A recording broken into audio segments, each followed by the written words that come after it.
Welcome one and all, it's time, once again, lockdown hobby time, and we are still painting Abyssal Dwarf Grotesques. So let's see what progress we've made so far in the last couple of weeks. Remember, these were fresh out of the box when we started, and we've made some quite significant strides over these many days. This guy is probably the closest to being finished right now. Just needs a few more bits tidying up on him, but today we're mostly going to be focusing on the ones that have orange straps. So there's going to be these two here. Got this one, and the one that I reposed to make him a little bit different. He's got both his hands, if you could call them hands, pointing forwards, like so. I'm going to be working on both of these suckers, and I'm sure the entire Kings of War community is very thankful for this responsible and safe internet content during these trying times. Okay, so what I did last night, off camera, as shocking as that may be, I first of all applied a wash of Reikland Flesh Shade to all the orange straps, because waiting for that to dry live on camera would not be very exciting, so that was done. Then what else did we do? I also went round and found and identified, let's see, what can I point with? Let's point with these tweezers. So you'll notice that on each of these grotesques, not only do they have chains, they also have kind of big rings that anchor the chains either to other chains or to the body itself. So I picked out all those rings in gold, which makes it look a little bit more interesting, a bit more colour variety going on. So each one has a few gold rings among their chains. I think these guys have a little bit less going on in that department. They've got a couple on their backs, but they've obviously got the orange straps to make up for that, and that's what we're going to be working on now. So the first thing we're going to do, now that we've put that wash over the orange straps, is to take out the orange fire, which is here, upside down, because it's not got that much left in it. We're going to empty out some of it onto this plastic bag, water it down a bit, and then we're going to apply some of that to the raised areas of the orange and leave those crevices nice and dark. And then what we're going to do is lighten up that orange real good, and then we're going to do some edge highlighting on the straps as well, which should be very exciting indeed. So Steve is in the chat and apparently received the parcel that I sent him. We did a bit of an exchange of miniatures, and the thing that he sent me in exchange for several models that I got from my crazy Mantic isolation box, he sent me this so that I can chop it in half and make a twin for this guy using the other spare giant head. Work in progress, obviously, and then I'm going to use the top half of this for something equally hideous, I think. Leave him there so you can see him in the corner, just watching over us, judging our every move. And the top half of that monster I'll probably use, maybe not quite as hacked up as this one is, because currently this one's head is underneath the armpit of my Shadow Hulk, and its hands are actually in use as kind of dragon arms, poking out this dragon's head here on its hand. And any other bits? I think that's it. So it'll probably be more intact when it's finished than that. Maybe I can find something in the list that I can have kind of crawling out of some hideous pit. That would be quite entertaining, I think. So let's dive on with the painting, shall we? And I'm sure the chats will fill up in good time. So here is the orange fire. Now what would be a good piece of plastic bag to do this on? A nice little clean bit there. So here we go. And for that parcel that I sent to Steve, I did put in a couple of orange dice in there as well. And apparently he's going to make use of those soon. Hopefully they bring good fortune. They're orange dice that I don't personally use anymore. They're clear orange, because when I use those in conjunction with my regular orange dice, it gets more difficult to count them, because I have them in piles of 10 for Kings of War, which speeds things up, but those colours are so similar that it just takes that tiny bit longer to divide them up. And not to mention, I've found kind of annoying when you're rolling that many small clear dice on a table. Sometimes, depending on what kind of colour you've got going on underneath the dice, occasionally the dots from underneath will show through at the top, and you'll have to look very carefully to see which colour see which number you've actually landed on, which is mildly annoying. However, they are still very, very fit for purpose dice. Okay, which brush do we want this time? I think we'll go for the fat-handled brush again, because it has got a bit of a point to it. It's a bit of a curvy point, mind you, but it is a point. Oh, we've got one bristle that's out of place here. If it doesn't stay down, it will get the chop treatment, because that's what I do with these brushes. If they step out of line, especially if it's a cheap brush, this one's actually a bit better quality than the terrible brushes that I use for most tasks. So I don't mind using this one for some minor detail work, but if any of the bristles get out of line, I will chop them, because this brush used to be a lot thicker until somehow all the bits started to splay out everywhere and it lost its point big time. So we're going to water down this orange paint, and then we're going to start applying. We don't want to go too nuts with this. This might actually be quite a quick process because we're not being very careful to go around the edges and into the crevices here. We're just putting it on top in the raised areas, not with a dry brush, because that would be nuts, because it would go everywhere and contaminate the stone which their weapons are made of. So here we go.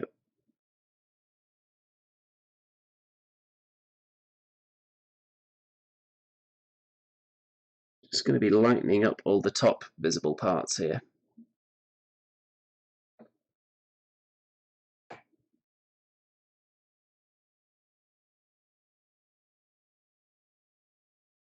Start by completing this side, I think.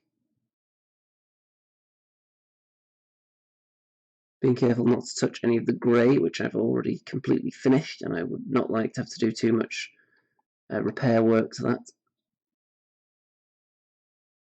If I accidentally stray with paint into a crevice, then I can go over it again and wash it with Reclaimed Flesh Shade.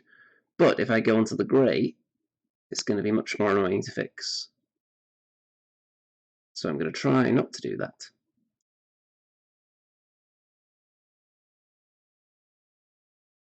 Just on the very tops and the outsides of these straps. We're not going to go around the edges. That would be crazy. If we were doing that, then there wouldn't have been any point even applying the wash in there.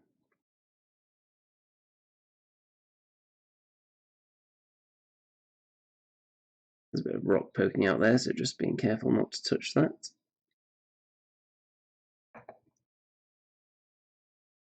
We may have partially strayed into a crevice there.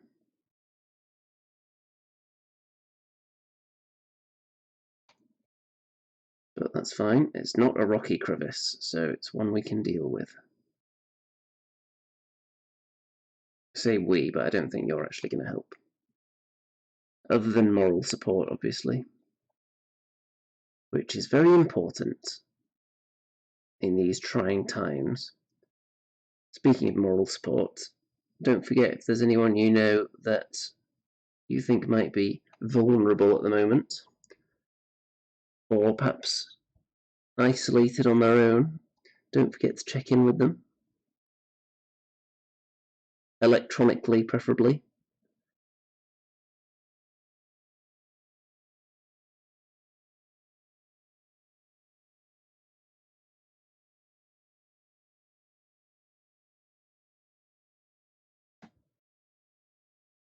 And onto the other arm. So this is going to be quite a quick process.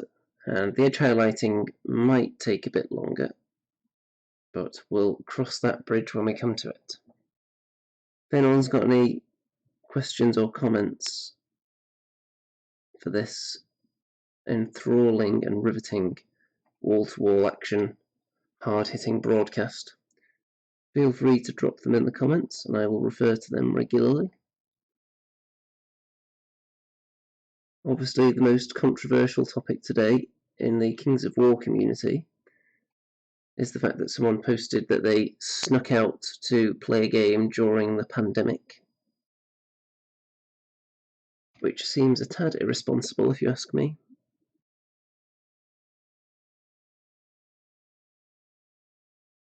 And if they were going to do that, maybe it would have been best to just keep it quiet and not let the public know that. Not only because you'd avoid criticism, but also because you avoid potentially normalising the idea of sneaking out for gaming purposes.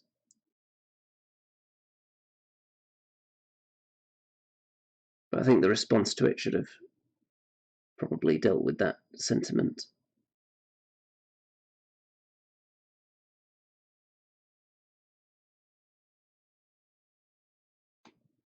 Quite a negative blowback there. I think I saw someone post that it was the stupidest thing they'd ever seen, which might be a bit of an exaggeration, but still probably not something you should be doing. There's probably a serious lack of battle report content out there at the moment.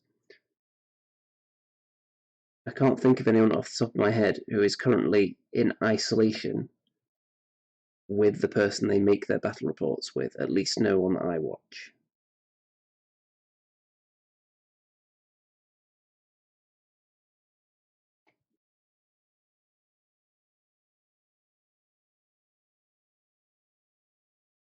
So a lot of people are looking for alternatives, or just sneaking out and being very irresponsible.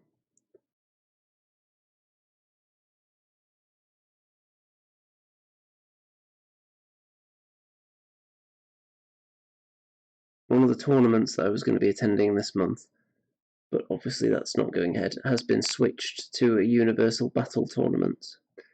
So I have to decide whether I want to partake in that or not. I'm not that interested, to be honest. I'm pretty sure it won't have any bearing on the rankings, since it's not really a Kings of War tournament if it's not on a real battlefield. Steve says, just shows that some people aren't taking this pandemic seriously. Indeed it does. Some people are either probably misguided, or they do fully grasp the severity of the situation and just don't care. I'm not sure. Well, I think not caring is probably worse because there's no way you can get through to them. And if they're misguided, it means that there's some issues with the information they're getting.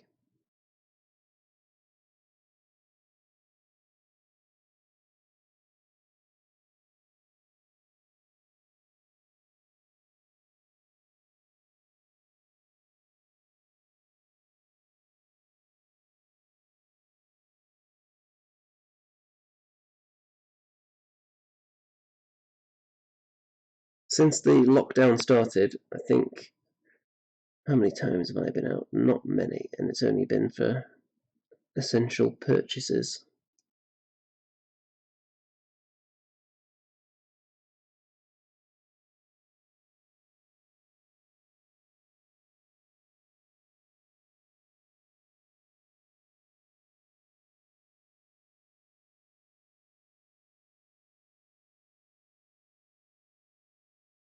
Although while I was out doing my essential shopping,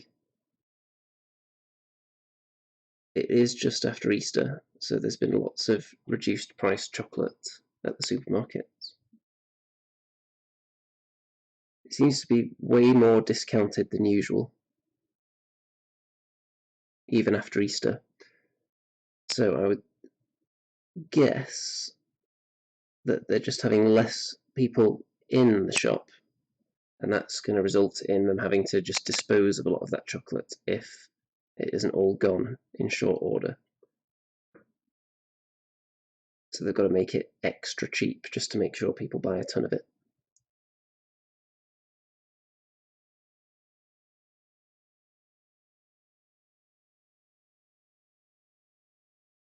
So I bought quite a few bits, and a lot of that is going to sit in the freezer for a while. I'm one of those fortunate people that has a decent sized freezer, which also means not having to go out as often.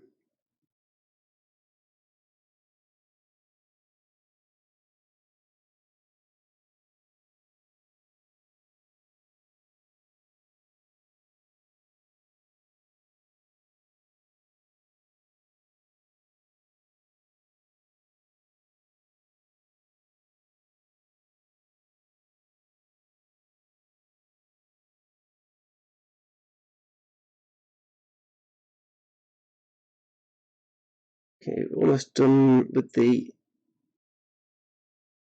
orange on this guy.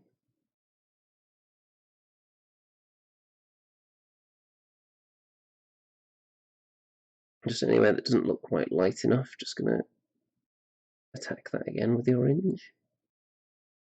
Making sure it's strong enough.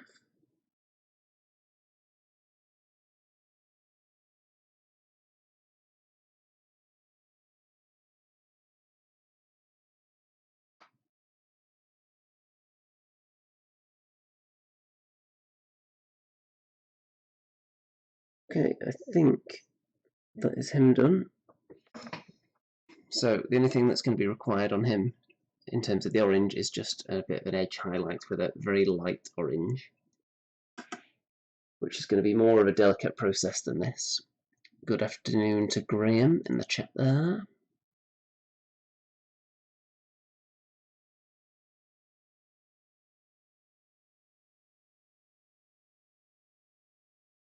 And now it's time to move on to Grotesque number 2.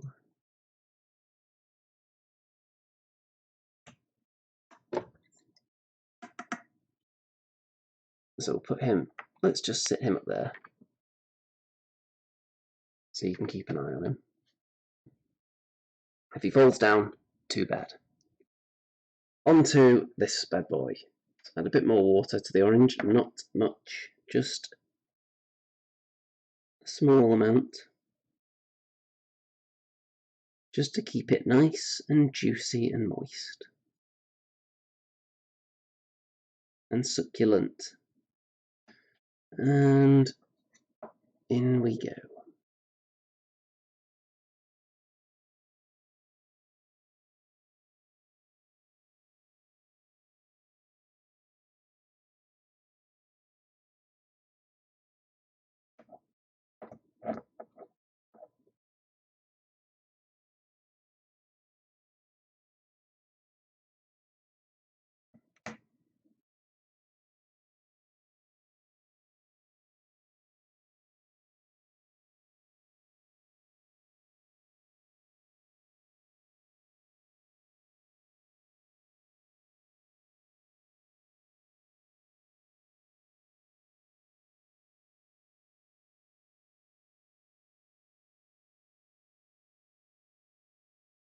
So these have been pretty straightforward to paint, these models.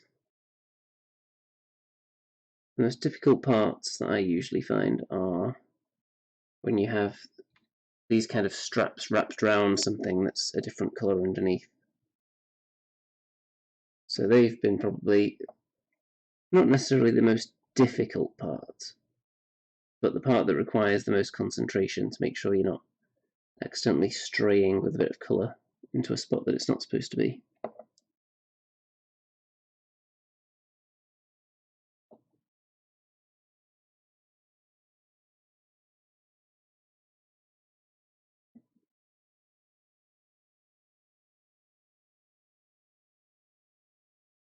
And onto the other side.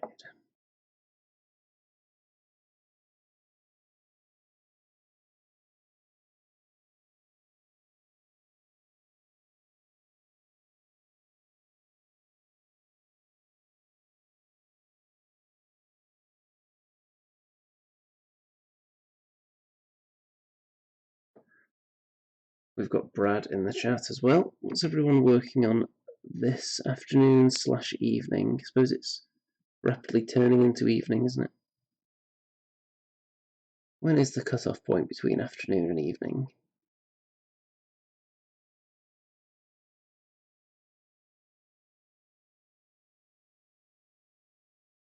I would say 4 o'clock, definitely afternoon, 6 o'clock, evening.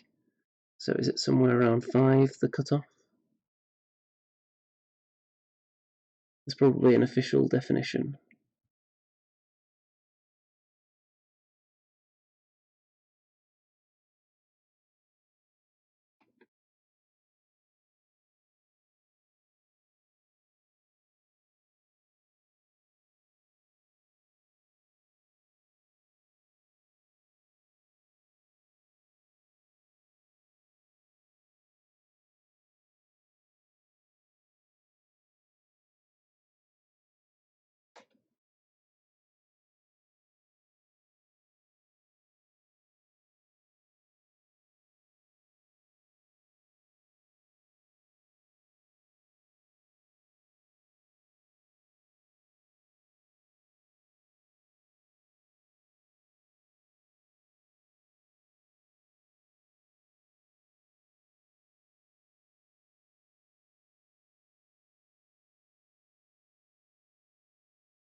Steve says, I wish more people were as sensible as you, mate. Then I wouldn't have to put up with the idiots who think it's alright to hassle shop works because they can't get exactly what they want. Yeah, that's one thing I don't get at the moment. People who... It's alright being out there to get your essentials, but if you can't get the precise brand of something you want, and there are clearly alternatives around, why would you then go and harass people who are not only are you putting them at risk by making them have up close, face to face interaction with somebody? If anyone's likely to have already been infected and not know about it, it's probably going to be those people working in shops. So you're putting yourself at risk by going up face to face and asking them questions about stock and what have you. So I just don't understand it. I don't know why you wouldn't just get in there, avoid all contact that you possibly can, and just take what's available that you need. Obviously, there's shortages of plenty of things, and certain things are limited in the amount you can buy now. My local supermarkets seem to be fine when it comes to things like toilet paper now. So that doesn't seem to be the new currency of the post-apocalyptic world anymore, but there are a few other things that are still in short supply.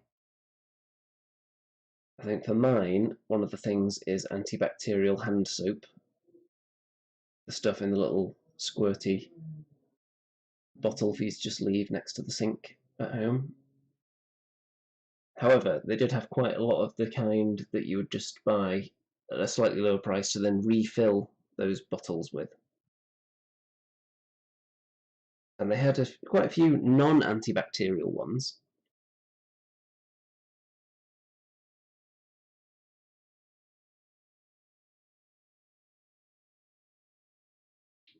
They're quite low on pasta as well. And for some reason, every single kind of tea bag was available, apart from the one specific one I was looking for. Both sizes of that one were missing, and it's not like it was an extremely popular brand that I'm looking for either. So mildly annoying, but again, I'm not going to go and harass the shop staff to see if they've got any in the back. People can live without these things.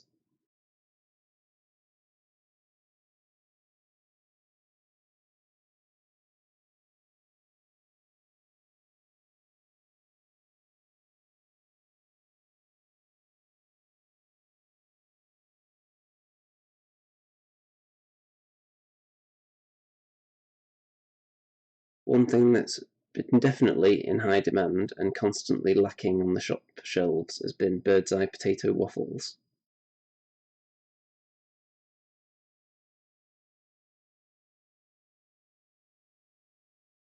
That shelf is constantly empty.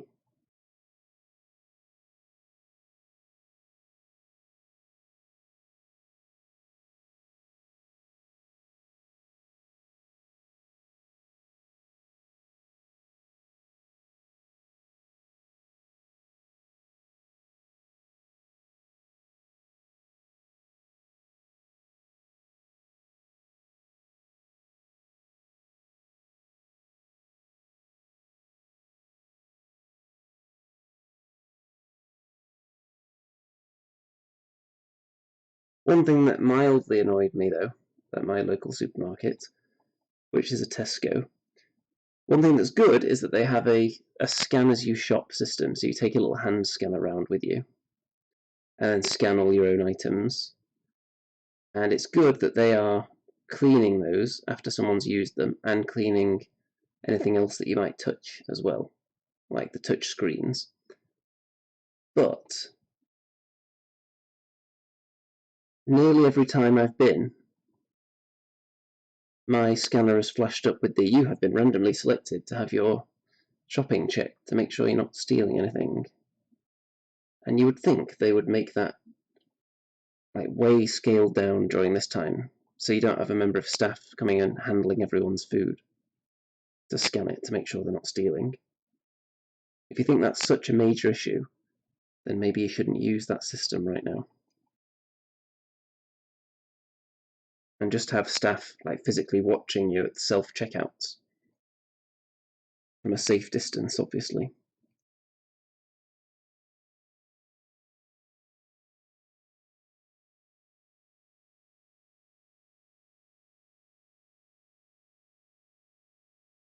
I do like scan as you shop, though. Anything to limit interaction with humans is great even when you're not in a pandemic.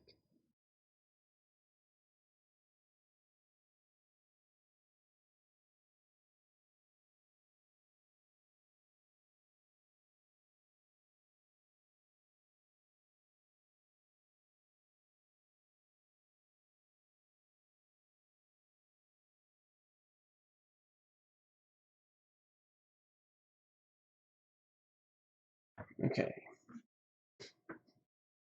Brad says, well, I'm sure you do look suspicious. Well, even if I did look suspicious, I don't think that really factors into whether you get randomly selected or not. I think it's all automated.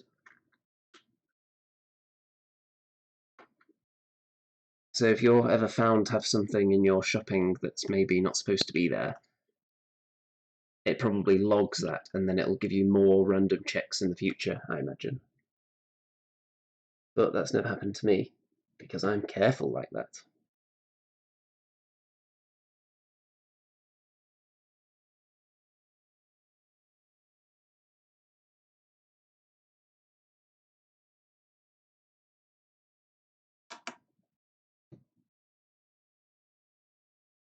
Okay, so we finished the main orange coat on these guys now. So there is going to be a bit of an edge highlight applied to them. However, I'm pondering the best way to do that. Because there isn't a lot of edge highlighting on these models. The skin is all dry brushed, so I don't want the straps to look like a vastly different painting style to everything else. So I might not make them too bright or too strong, the edge highlights. So I might just lighten the orange a little bit, but not too much. I want it to be fairly subtle. I don't want it to stand out too much. Especially because only 2 guys in the unit have them. These chaps here don't have any of the orange straps on them. The stone spikes and weapons they have were just kind of thrust into their flesh and their bodies are growing around it, rather than just strapped on there before a battle. I did see someone had posted some grotesques on Facebook, and they'd been chopped up and converted in such a way that they had non-matching arms, which is not a bad idea, probably. They're supposed to just be grotesque after all. Why should they be even? But it might drive me nuts to do that. Graham has to go to the chemist 3 times a month because I can't combine all my prescriptions into one. Yeah, that kind of thing is really annoying. There are a lot of postal prescription services now, but they can be quite nightmarish. You run into issues, for example, if you're on lots of different medications, which some people I know are.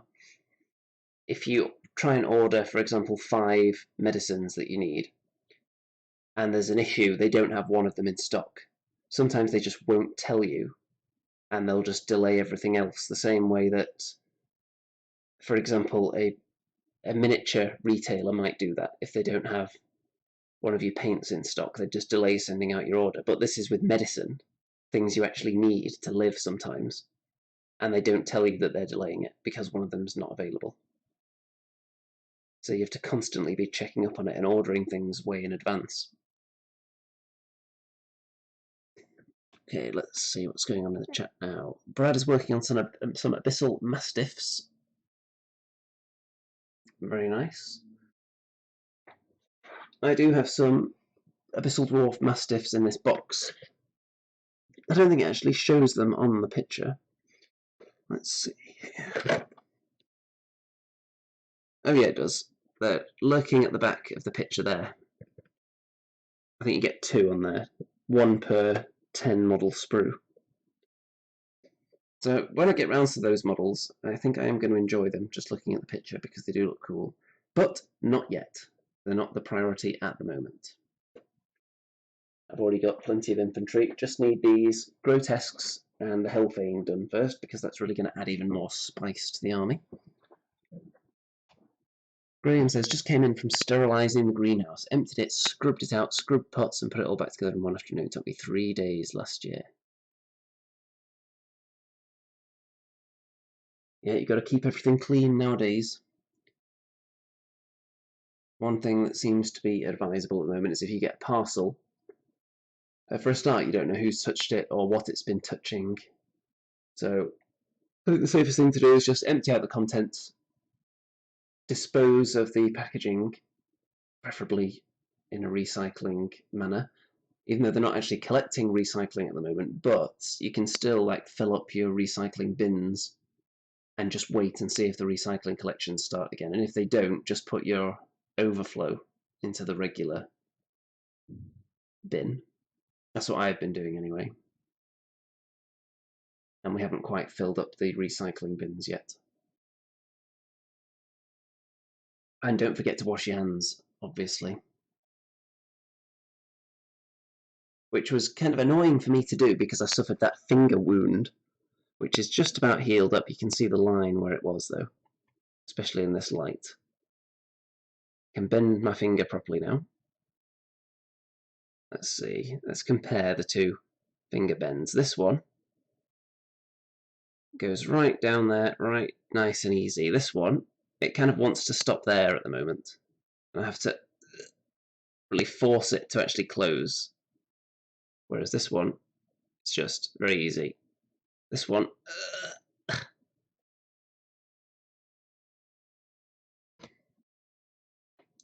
okay, so we're going to move on to the edge highlights in a second. Graham Rig loves those Mastiffs. I have 3 of my own from Kickstarter. Very nice.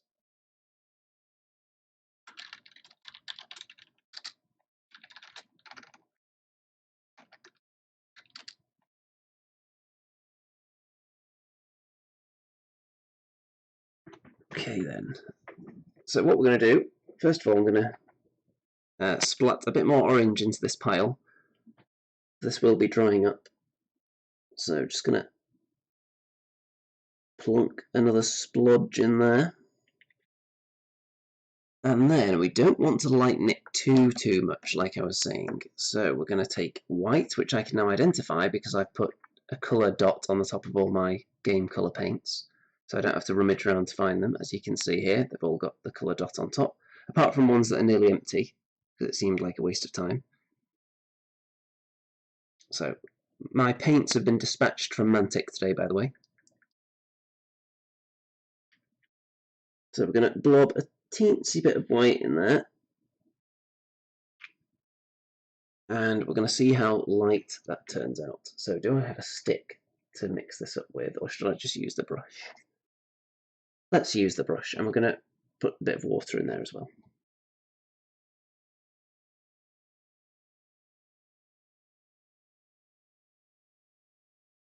And then we'll assess what kind of colour we've got going on here when it's all mixed in.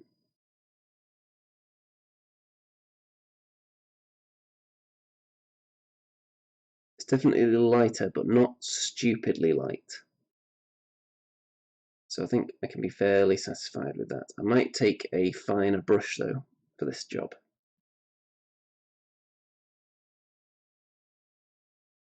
We'll see.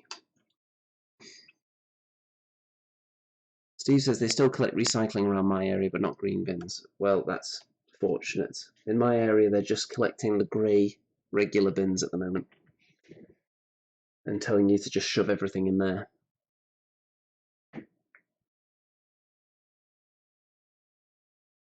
Which I haven't had to resort to yet because my recycling bins aren't quite full.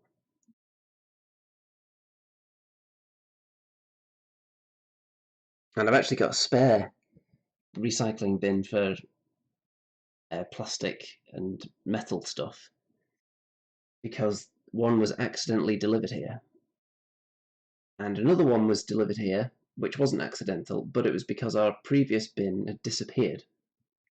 So we ordered another one, and then the old one miraculously turned up again. So like someone had accidentally taken it home and then realised it wasn't theirs and put it back out again.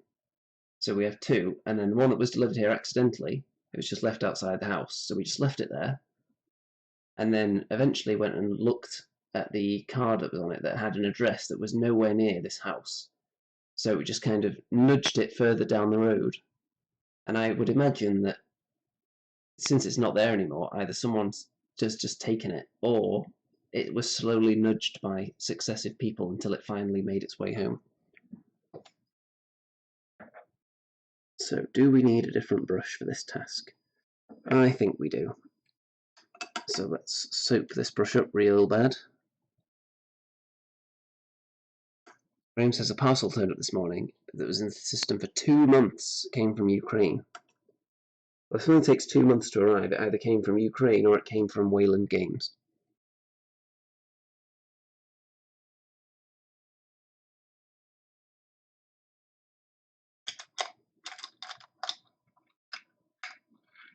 Okay, this brush looks like a nice thin one. Oh, is that one too thin, perhaps, for this task? Don't want to waste a good brush on edge highlighting like this. Yeah, that's too good a point. Don't want to waste that. Let's see, what's the next best thing?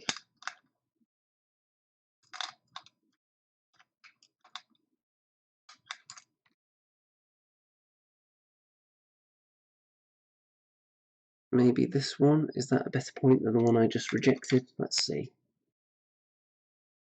No, let's stick with the one I was using before. When you're using cheap brushes like this, you can't rely on it being consistent for a long time.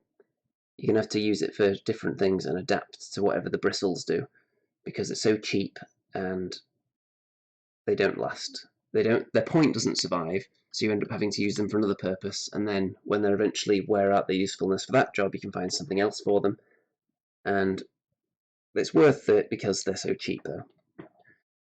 Okay, let's go back to this brush.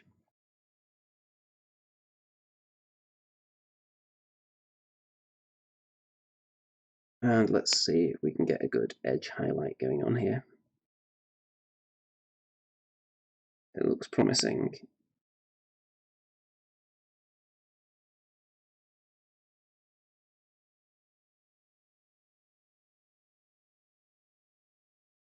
Edges only, so got to be very careful. If I make a mistake, I'll just have to get some of the uncorrupted orange at the end and just fix it, which shouldn't be too difficult. But I want to be doing as little of that as possible, ideally.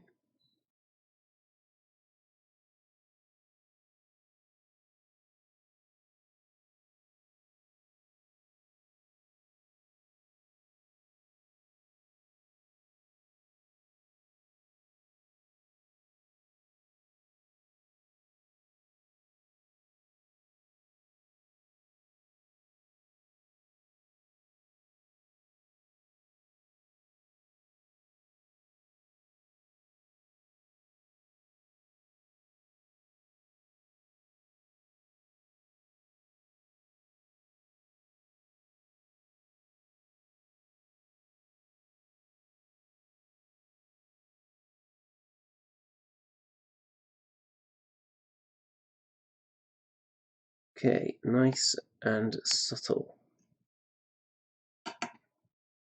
I'm not just going to go on the edges though, because there are a couple of folds that I might want a very thin line to head down. But if I'm going to do that, I will save that till the end, because I will use the fine point brush for that. So it's going to be a very delicate process.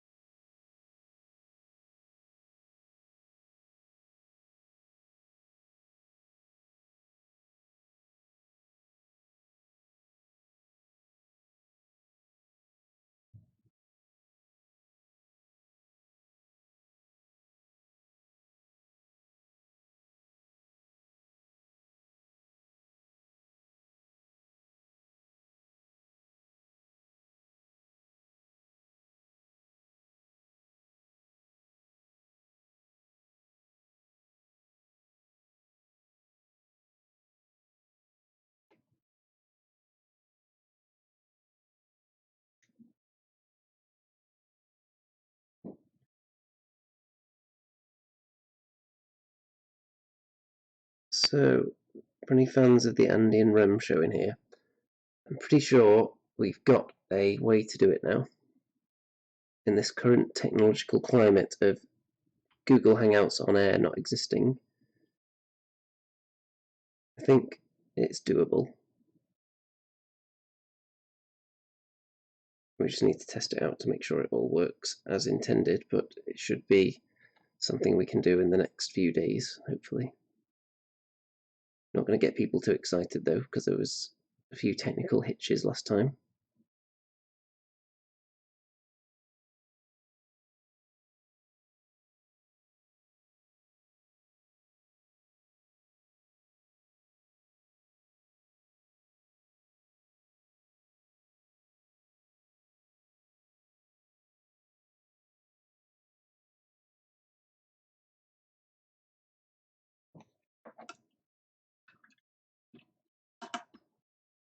And while we're doing the legs, we'll do this guy's legs as well.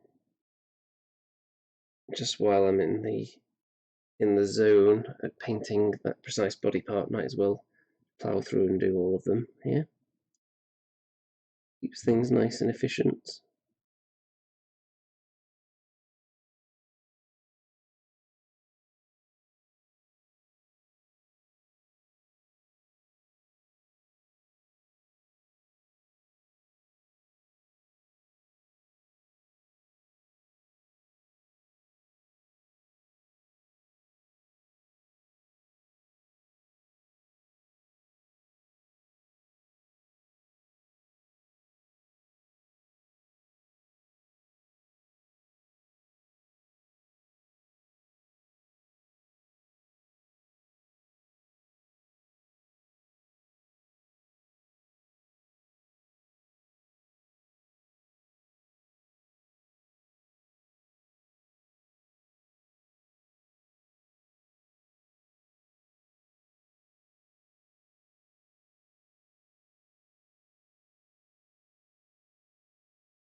So my new paints have been dispatched from Mantic today.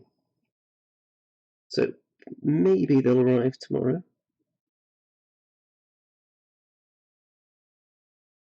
That includes an Army Painter wet palette as well, which I'm looking forward to trying out.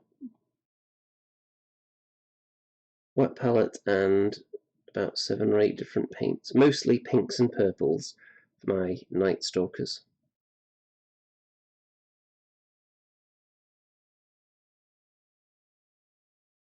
But also yellow, which I'll be using for the eyes on these guys, and a red, which I've got in mind for the exposed bits of flesh and the inside of their mouths.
What's everyone got lined up for tonight? Anything exciting?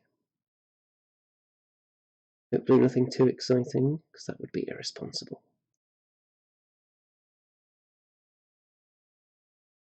Exciting things that you can do from the comfort of your own home. Keep it clean.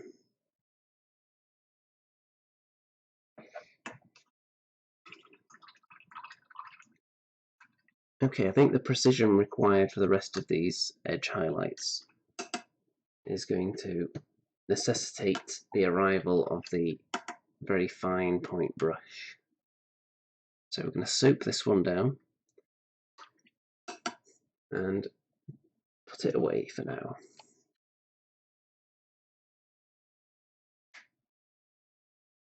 There are a couple of bristles that aren't staying down, so they're going to get the chop chop.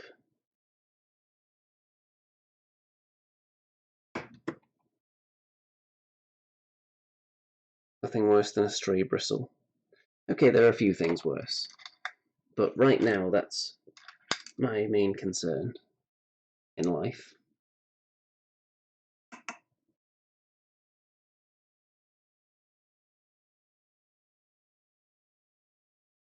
Okay, here we go.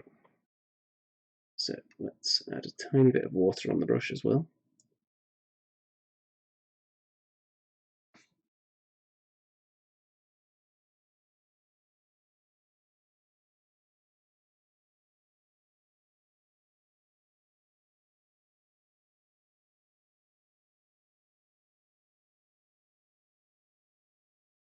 I'm just painting some lines onto the ridges in the material here. And there's a couple more on this side as well.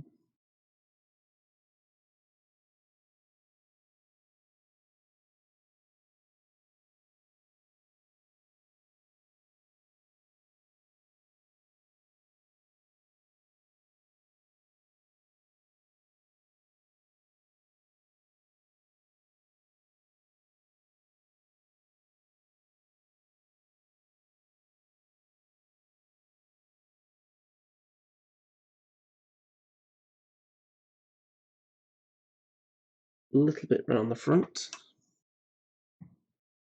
And add a bit more water because this paint's thickening up a bit now. See, when the wet palette arrives, we won't have these problems, will we?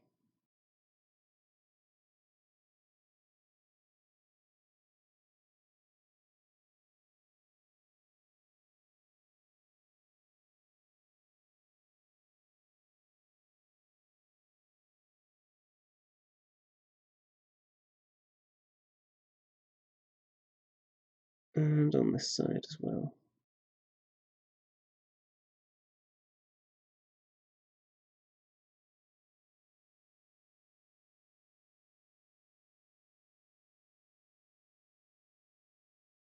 Okay, on to the next guy. We'll do the rest of his legs and then we'll move on to the arms.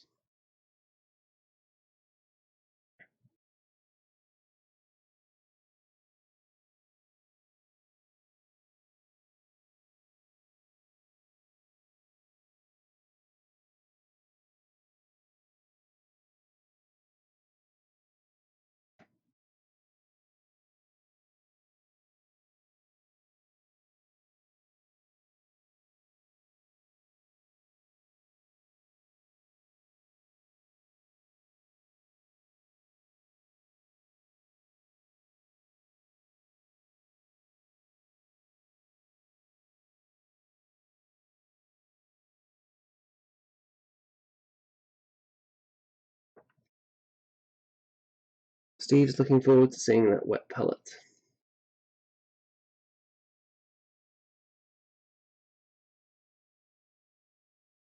Yeah, we'll try to give a nice assessment of that as well so people can decide whether it's worth investing in one or whether I feel it would be easier to just make one yourself. Because I've made one before, but the issue is I stopped using it because it was annoying because it was one I'd done myself. So it wasn't optimal.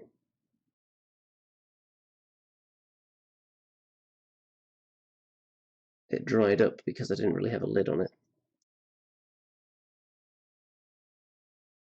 And of course you've got to source your own pieces for it as well, your own foam or whatever you use, and the paper, instead of it all just being in a neat little branded package. So sometimes it is worth just purchasing something, even though you could make it yourself.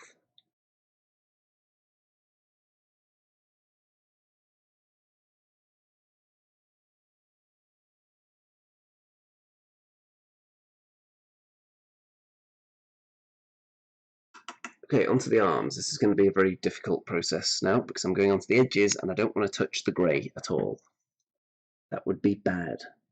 That would be a bad time for all concerned. Unless there's someone in the chat secretly plotting my downfall. So, let's see.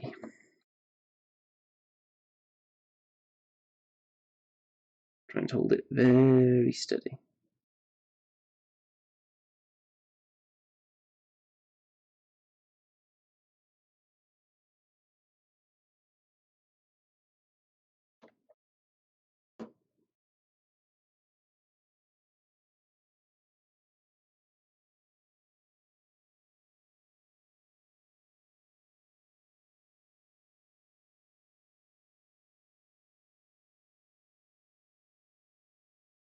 Any momentary slip will create a lot more work later on.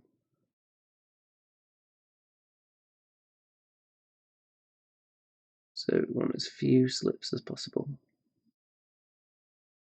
I don't think you can ever prevent 100% of mistakes, but you can certainly be careful and minimize them.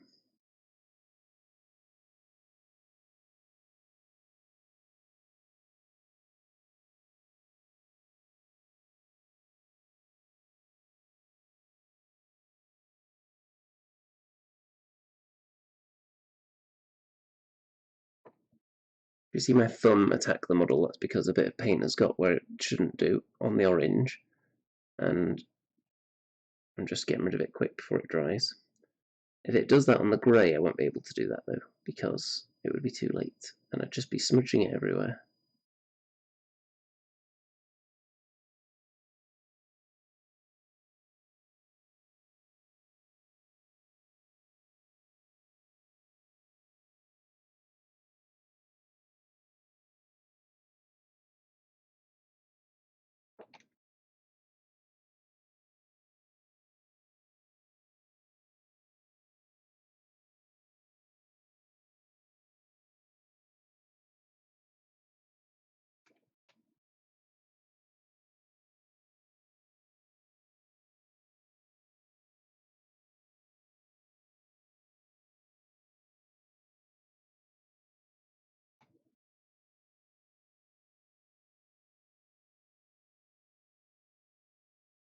So someone asked me the other day if I just sit here in silence, occasionally talking when painting these things, and the answer is no. I've got my headphones on at the same time. So if you want to get the true experience, obviously not going to play music on the live stream because it'd immediately get taken down, or at the very least demonetized, and that would deny me like 3p, which would be a nightmare. So if you want the full experience, if you want to listen to the same things I listen to, then go on YouTube and find the Command & Conquer soundtrack.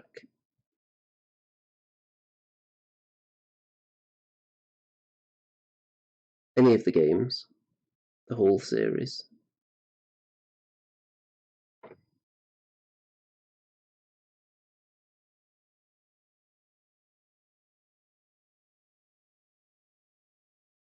Also, I've been listening to the soundtrack to Thronebreaker: The Witcher Tales, which is a spin-off Witcher game with card battle mechanics, which I have on Steam.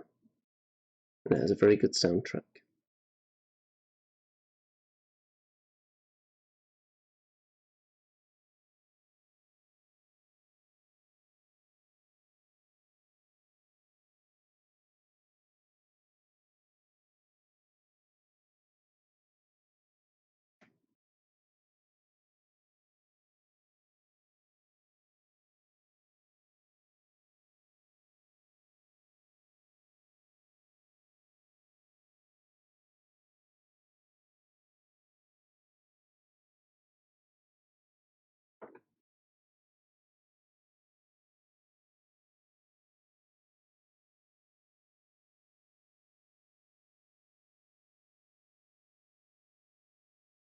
Making good progress on this guy.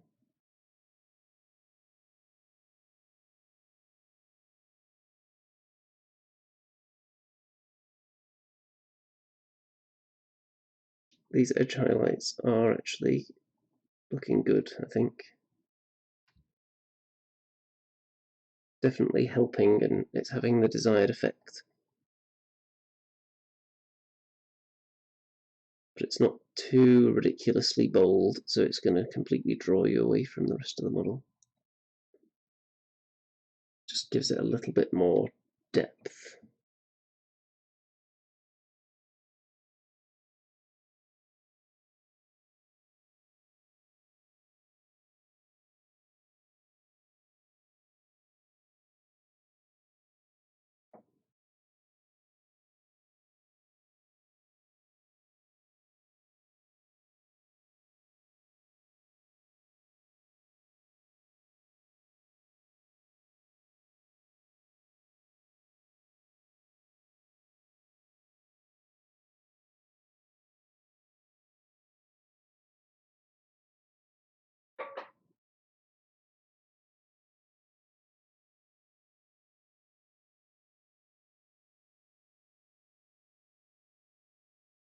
Almost done with this side.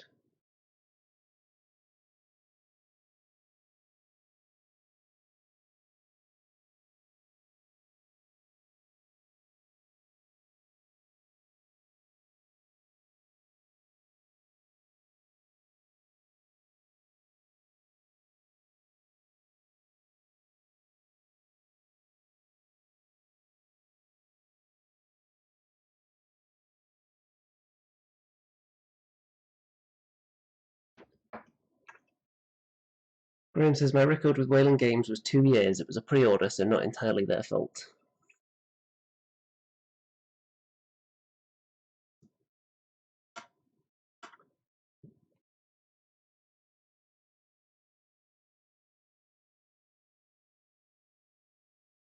Yeah, I'm not sure how much blame we can really put on them for that. If it was a pre-order that was delayed.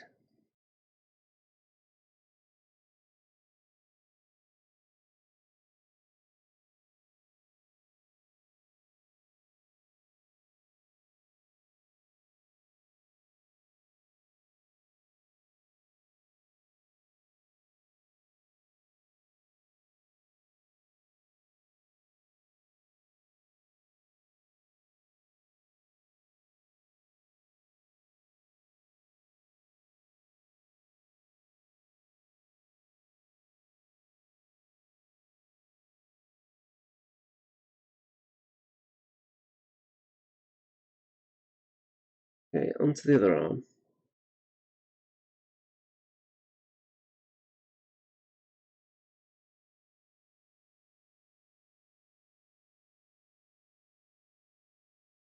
Being very careful.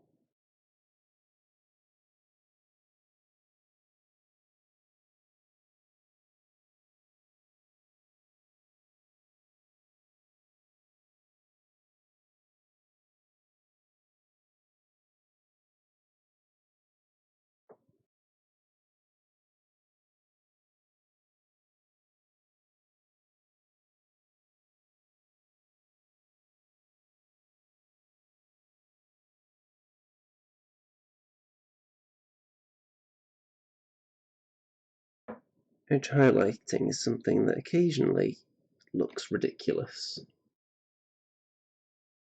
but it's also a very easy way of adding just a little bit of something that the model needs.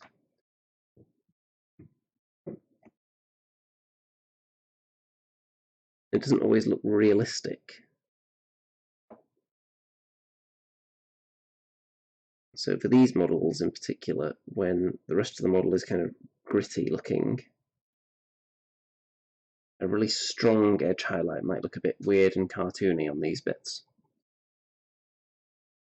So that's why I'm leaning away from that here.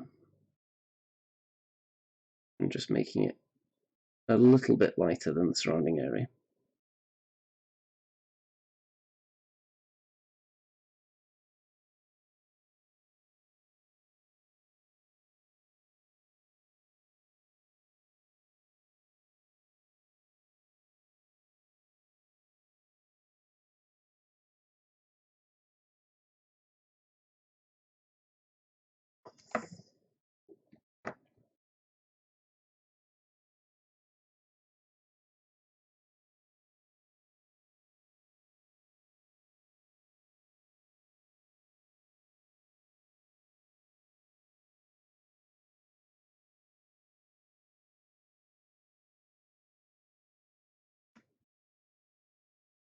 What's the first thing I edge highlighted?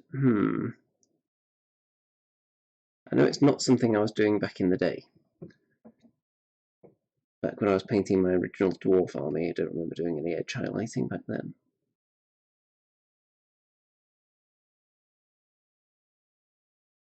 So maybe when I started my Dark Angels about 8 years ago, whenever it would have been. The Ravenwing bikes, lots of edge highlighting with those. It's very nice on black.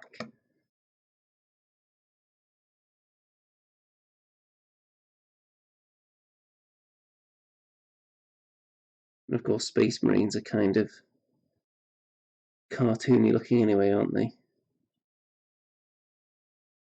Watch it, someone will dislike the video now for that comment.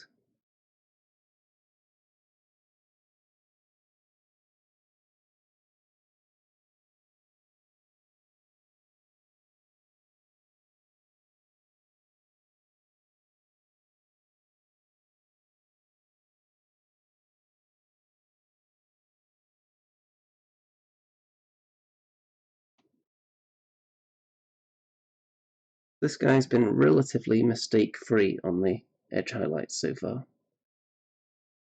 So not going to be too much to fix at the end on him. Unless I just make a mess of every single brush stroke from this point on.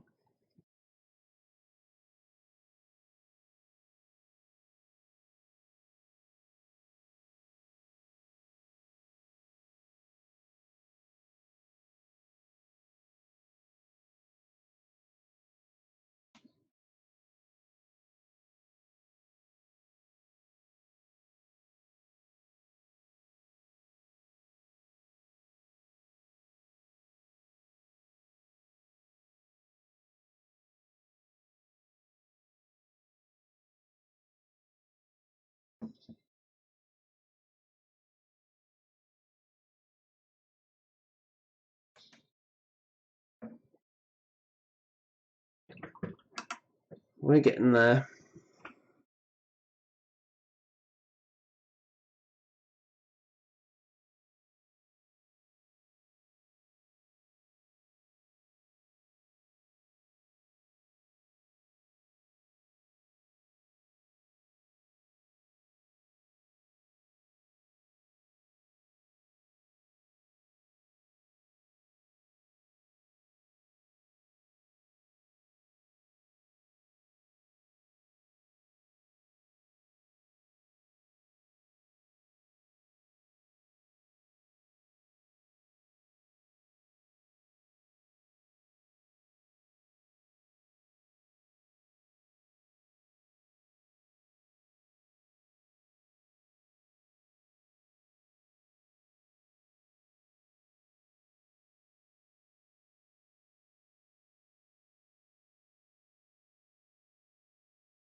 Okay, just going to do a few of the little creases on his arm now in the material. So not just on the edges here.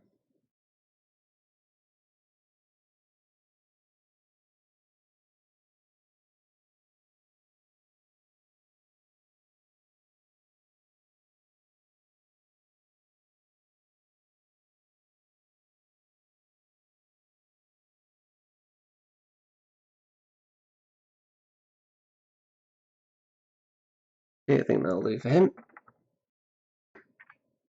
Set him up there so you can look at him. So let's compare the orange. Can you actually see that there's some extra highlighting on that guy there compared to this guy? Maybe you can't in this light, but trust me, there is. So I'm going to add some more water to this paint now. It's getting a bit thick.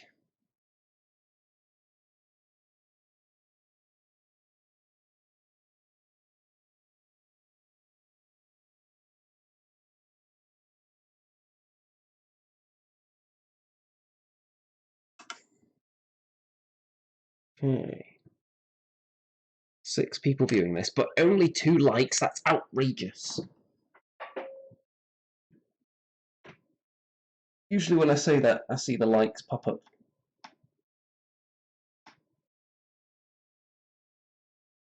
And if it doesn't, I'll assume that people just don't appreciate this kind of content. Actually, the real way to show appreciation is to pledge a vast portion of your monthly income to me via Patreon.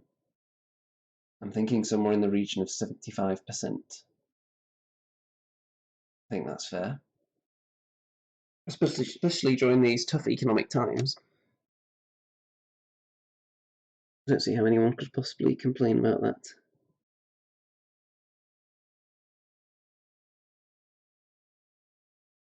Okay, onto the arms. Oh, yep, there it goes, an extra like added. Right on cue.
I think a lot of people were disillusioned with Patreon when they changed the way they take their fees, I think.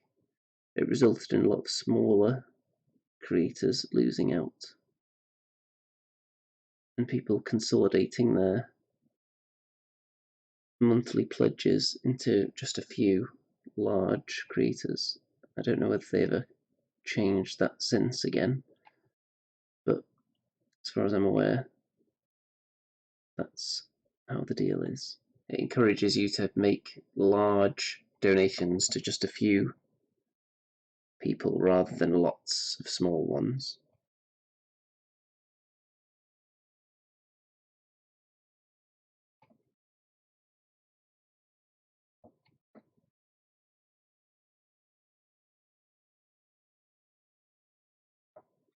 Desmond says, what's the largest points level game in King's War you have played and which army did you bring to the table?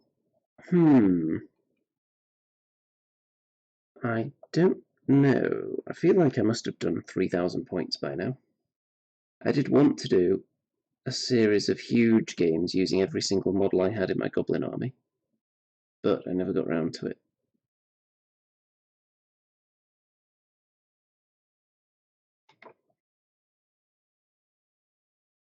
So my armies, I typically build them with the idea that I'm just going to buy and paint what looks good.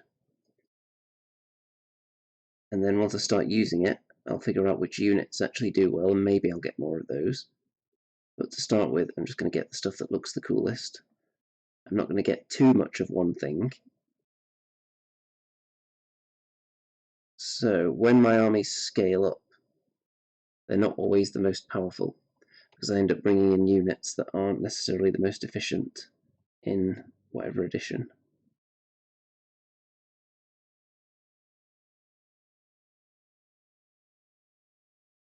Whereas some people, when they're doing an army, would just get nothing but whatever the new hotness is. Whatever really benefited from the last rules update. So when they scale up, they just have more of that.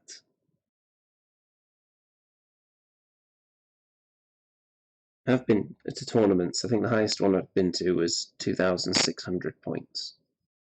And for that one, I took goblins, and I finished second.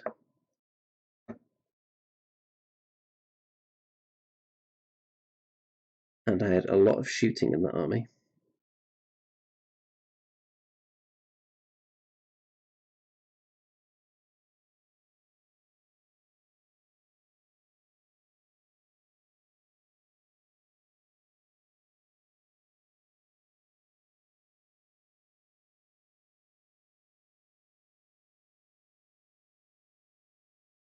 this arm is almost done.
I'm just going to make sure I hit a few spots on this guy that I've noticed on the second model.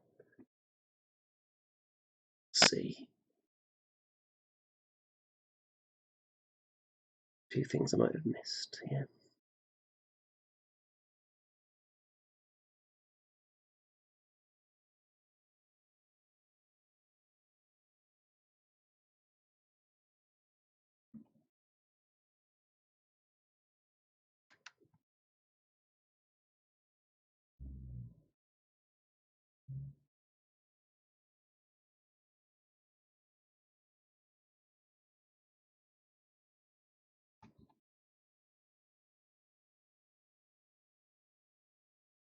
And back to this guy then. So the final arm. Hopefully the paint lasts this long. I won't need to mix up any more because that would be annoying trying to get the right shade again. Which is why the wet palette is going to be useful.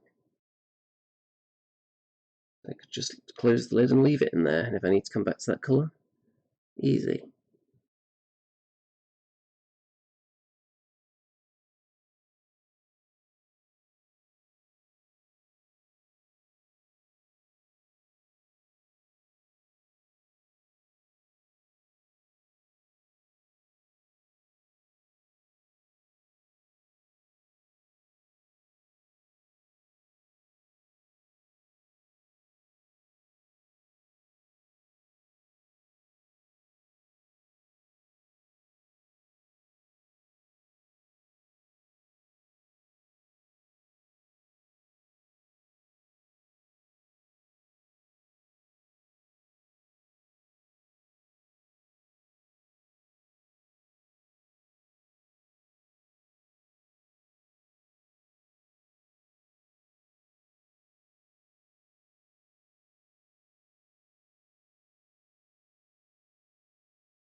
The end is in sight. Just a few more lines.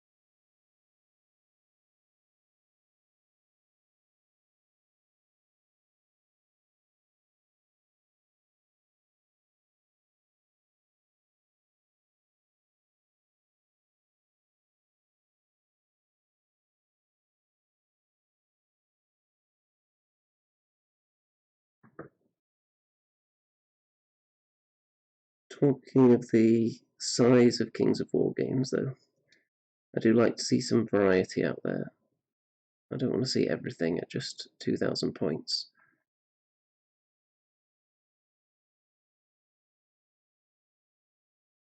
Things don't necessarily have to be larger than that, but smaller is interesting as well.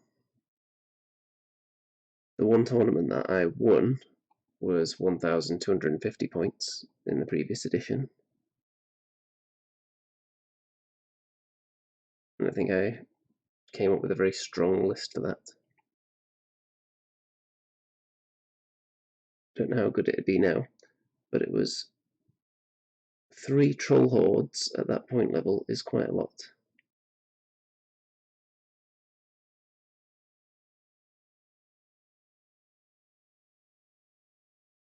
And the rest of my units seem to do a good job complementing that.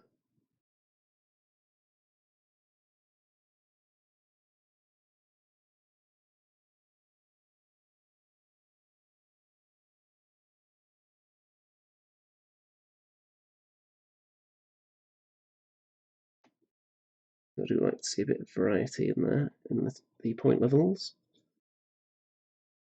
Don't want everything to be the same.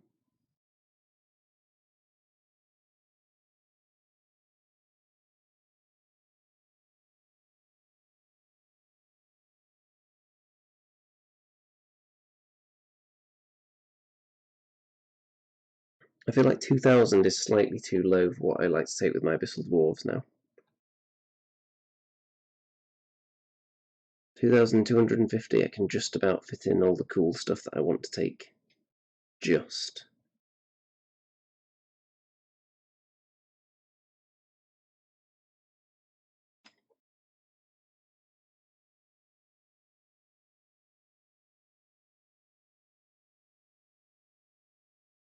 Almost done now.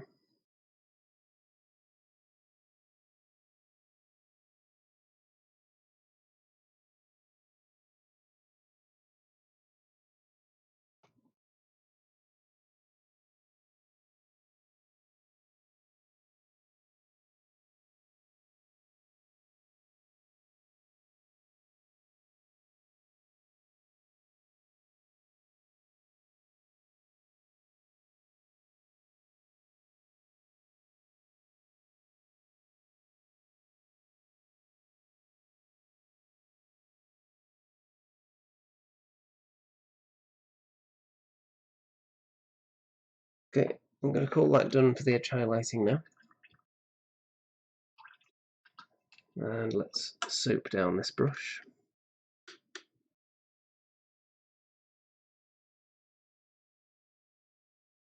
This brush soap has lasted a very long time.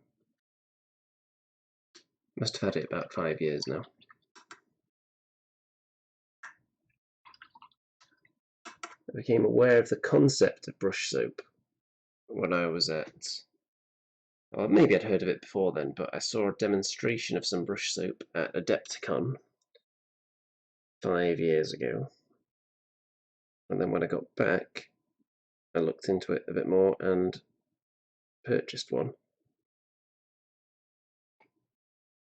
And it does seem to help. My brushes have lasted a lot longer since I started using it. And here's what it looks like at the moment. So you can see it's well used. The other side is completely untouched though. So if I decide that that side's a bit too far gone, I can just turn it over. So I'm just going to have a quick look at all the social media, see what's going on there. People liking my posts, very nice.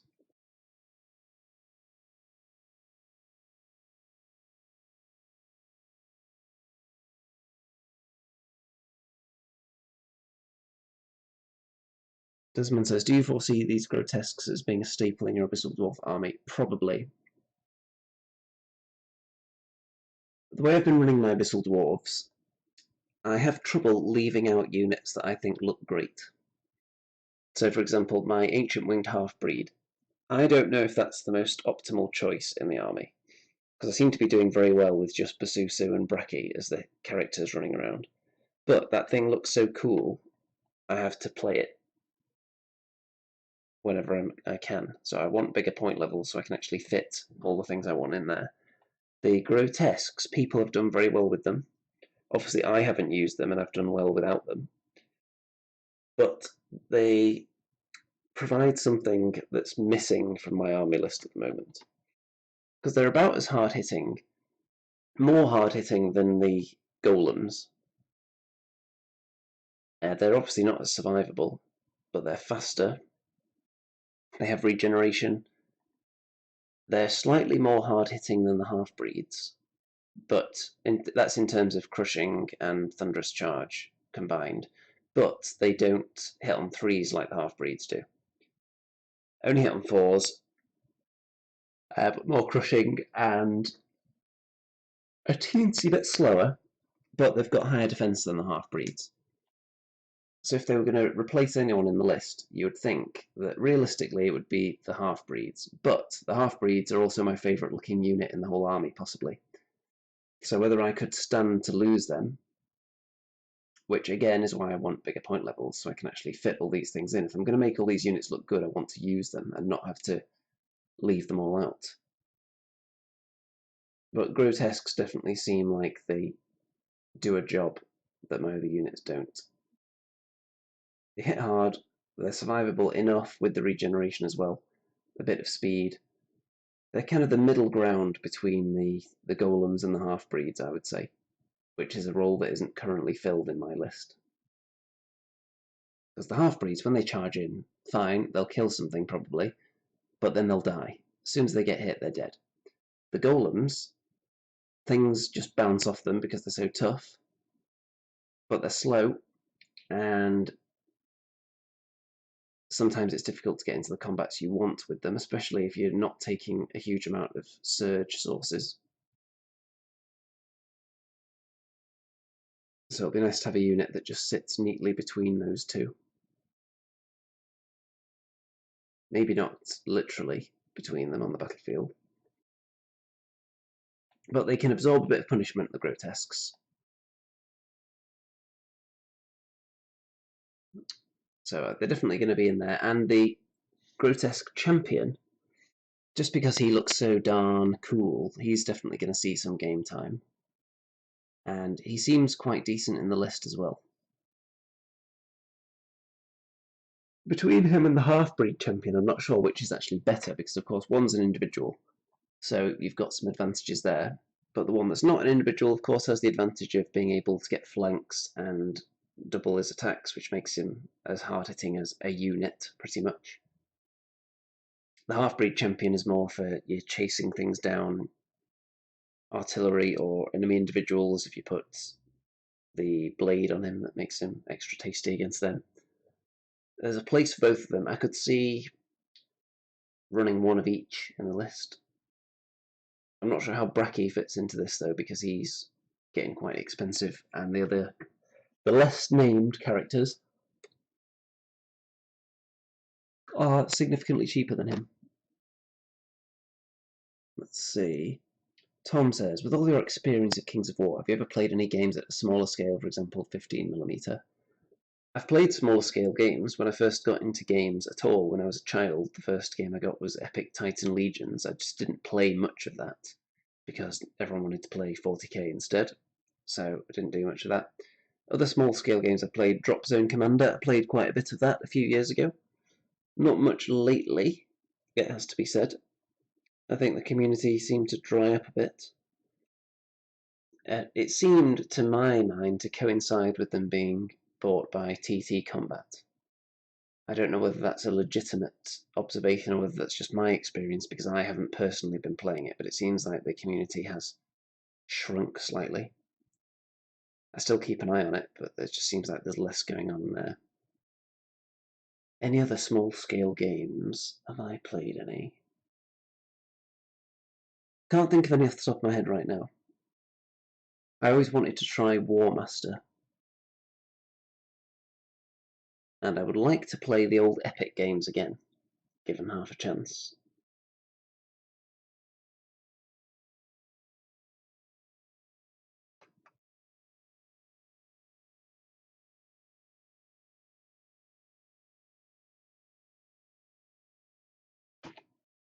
It is something that's interesting though, because you can obviously get more models done. Some of the games that I've half written and not finished, a smaller scale. Because obviously it allows you to have huge, monstrous, either hideously large creatures or robots and things of that nature, and still keep them a size that's feasible to actually build and model and use on the table in limited space. So you just have to make your regular infantry dudes tiny to account for that. So I'm not sure exactly what scale Battletech is, but that's always a game that I've been interested in over the years, and someone I know sent me a link to a website that allows you to play that electronically, and it does a lot of the calculations for you, which is one of the more complicated aspects of that system, I am led to believe. So I may get into that game, because I do like the models for that as well.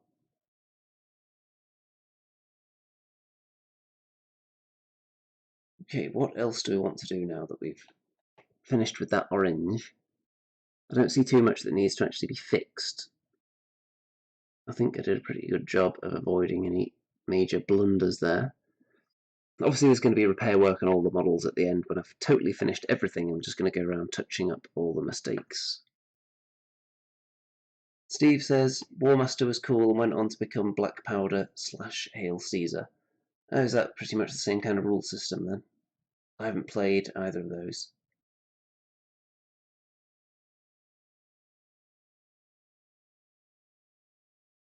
Graham says Battletech is 6mm scale.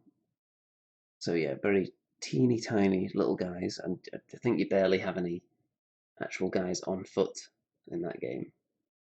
I'm sure there's a few, but it's not really the focus.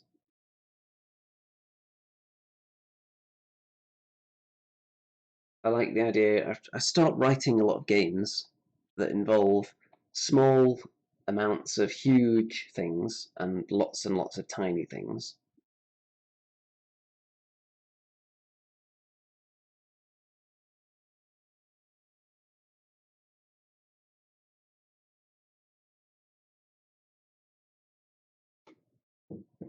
So I'm hopeful that all my paints are going to arrive tomorrow, which is then going to allow me to do the eyeballs.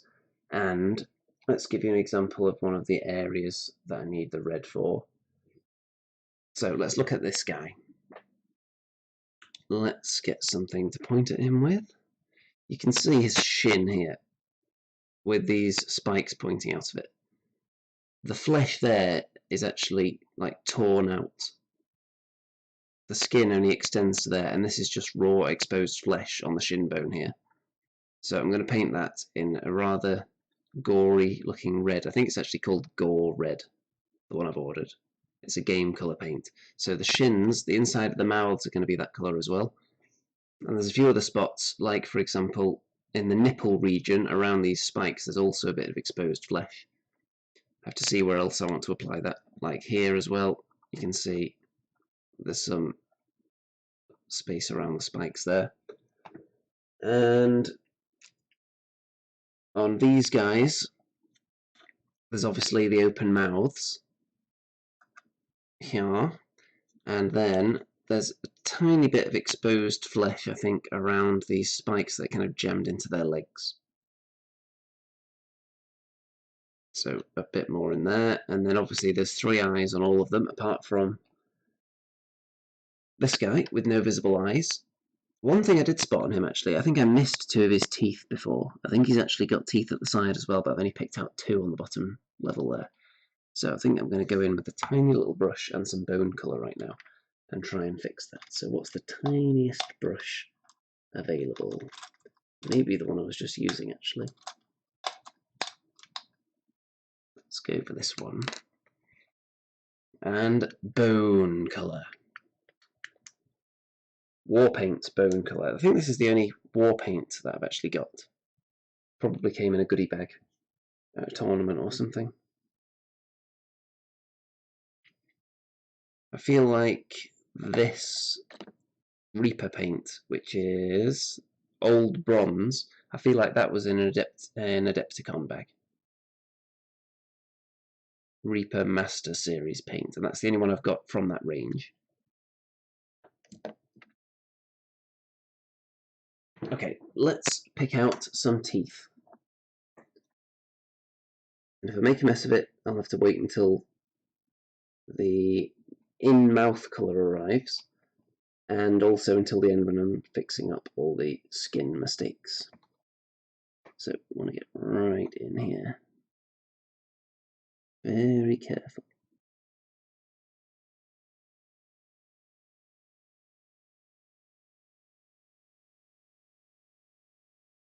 Okay, done. Just 2 little dots, that's all it took. And now he's got a full mouth of teeth instead. I'm going to put a little bit of wash over those when they dry because I don't want the teeth too bright, I want them to look dirty. So I've been applying some Agrax Earthshade to those. The same way I did it onto the claws, except then with the claws I went over with the original colour again, but the teeth I don't want them to stand out too much, I want them to be nice and filthy.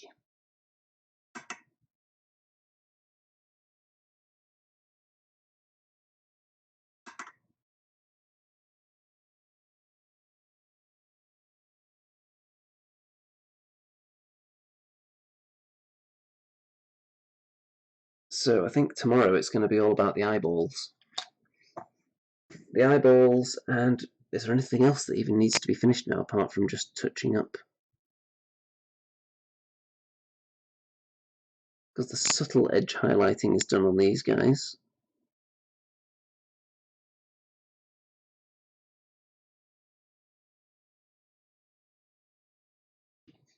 Eyeballs, and then going over the flesh I already mentioned, and the mouths, and that's not going to take long at all.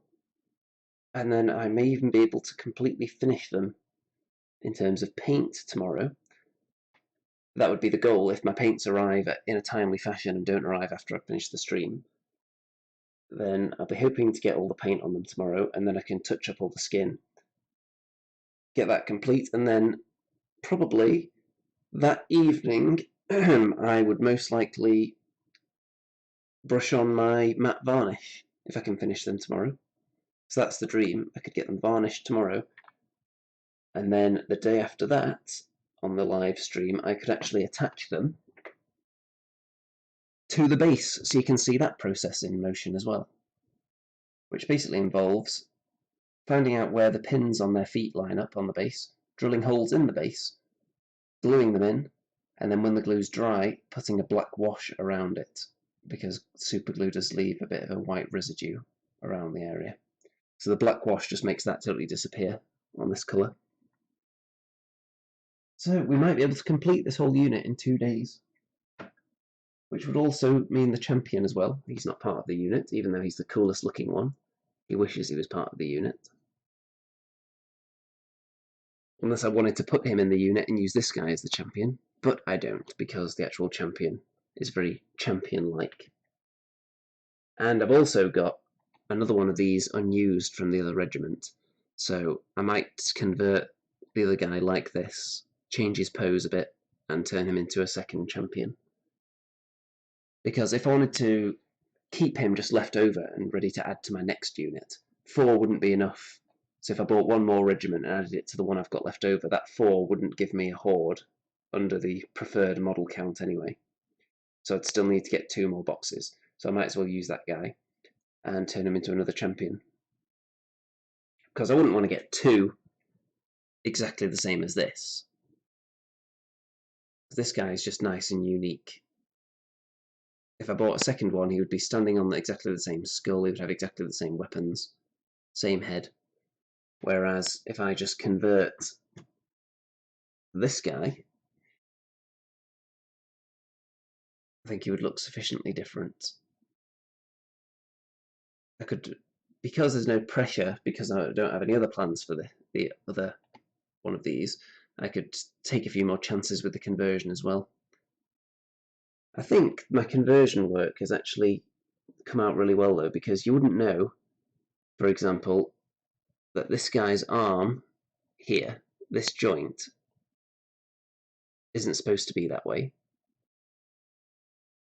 is supposed to be aiming this weapon downwards, so you can't really see where the arm was connected. I think the green stuff work is fairly seamless, which is obviously the intention. And the same goes for this guy, whose arm is supposed to be pointing forwards, not across his body like that. So a lot of green stuff works going to him, and again, I think it's fairly seamless in the shoulder joint there. So as long as you're confident enough that you can pull that off, then go nuts with your conversions, reposing the arms. If you're going to get lots of models that are all trying to be the same pose, just switch things up a bit. Get the green stuff in there, blend it in so it looks like it's naturally part of the joint. Practice a bit if you need to.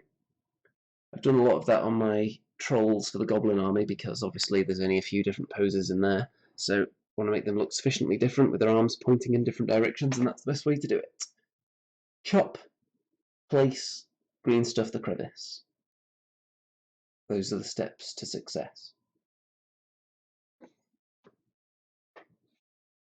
Okay, anything else anyone would like me to discuss on this stream? Because there's not much more I can do right now, since I'm waiting for the paints to arrive. So we may end this one very soon. How long have we been going? 1 hour, 38 minutes. Yeah, so we're heading up to the kind of time when I'd normally wrap these up anyway.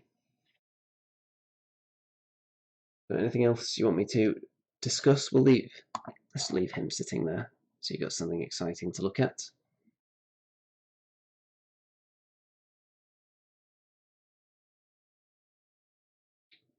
Any more questions or comments? Anything you want me to talk about before we end this live stream? As for what you can expect next on this channel, it's probably going to be more PC game streaming during these difficult times, giving everyone some red hot, juicy, at the very least, wargaming IP related content. For example, Vermintide and Space Hulk Deathwing. I'm going to do more of that very soon, which some people really like. And if you don't like it, then of course you can just stick to the more traditional content. I'm not going to be personally offended if most of my subscribers don't watch something that's very alien to this channel. I've been thinking about starting another channel to do PC game streaming on it. I'm not sure how exciting it would be.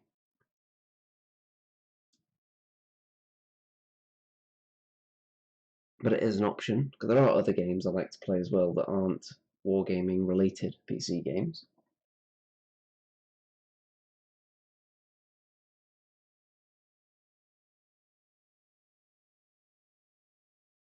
So how long have I actually been painting on these streams? Probably about 8 or 9 days, I think. And this is pretty much the pace that I would normally paint at, except maybe a bit more consistent. Sometimes I would take a day or two off here and there. So the units actually take a while for me to finish. Sometimes if there's one model, I can just plow through it really quick, but if there's 6 of them like this on the table, sometimes it can take me a while to keep the motivation to return to them over and over and over and just add more to them. With these guys, I think it wouldn't have been too bad because after the skin was done, they were looking almost finished from that point. So I might have been able to stay motivated quite easily with these.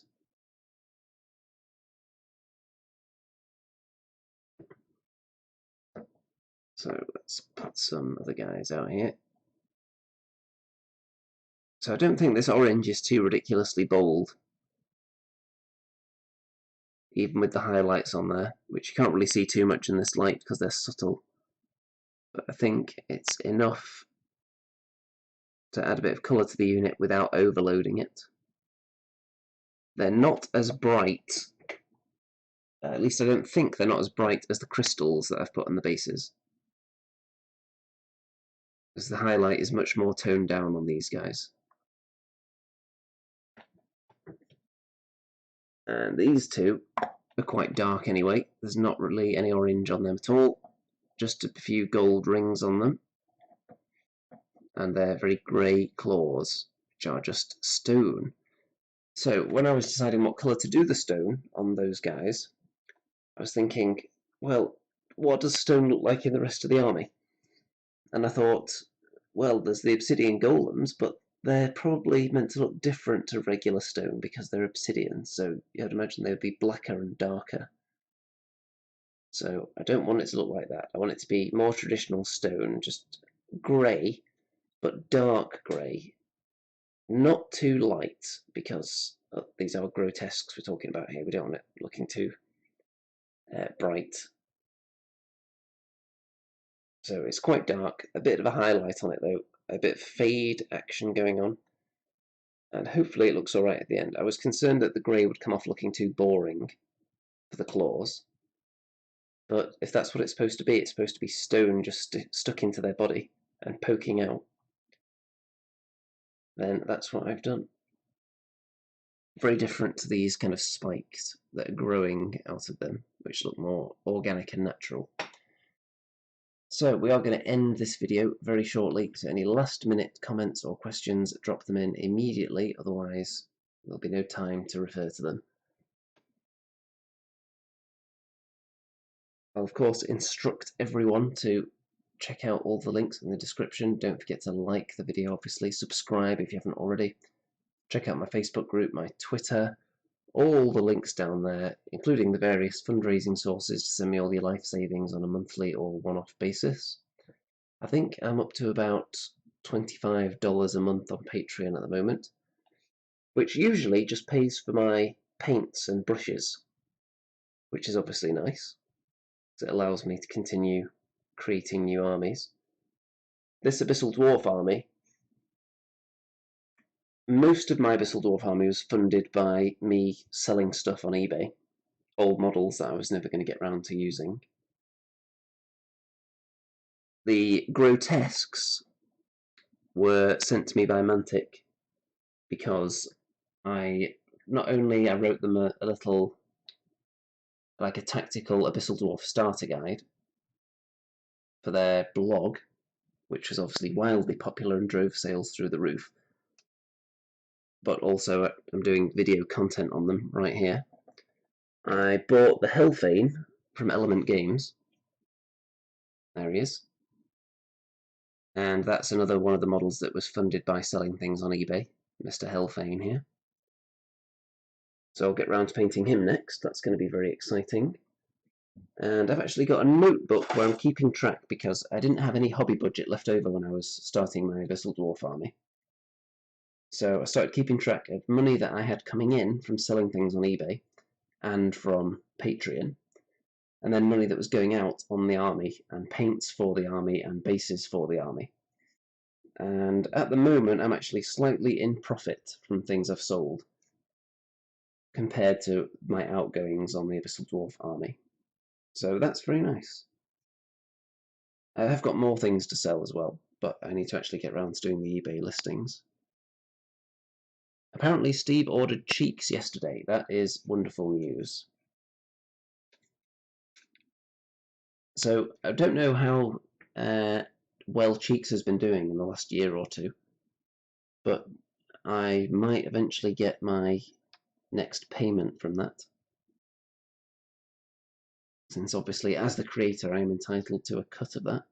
I'm not going to go into all the contractual ins and outs though on a live broadcast.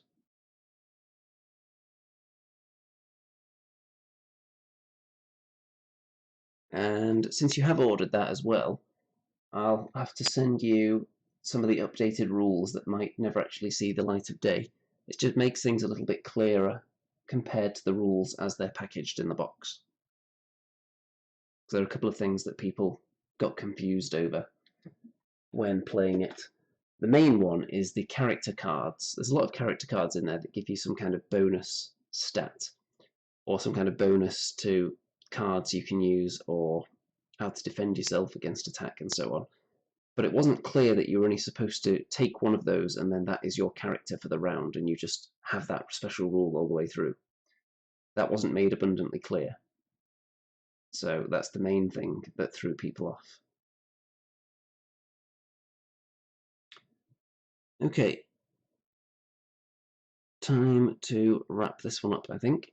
So you can admire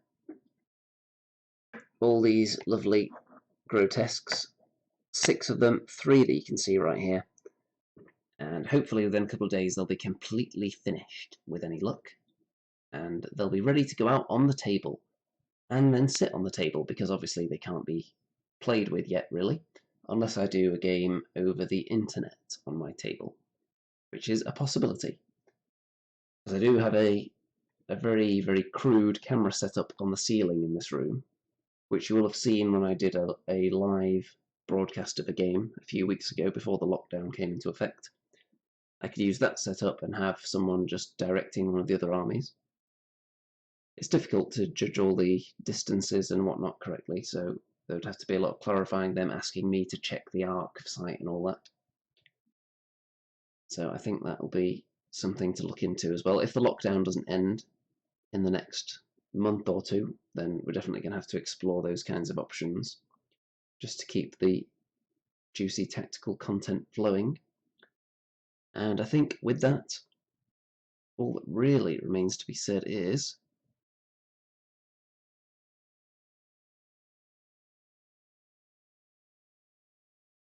good night out there, whatever you are.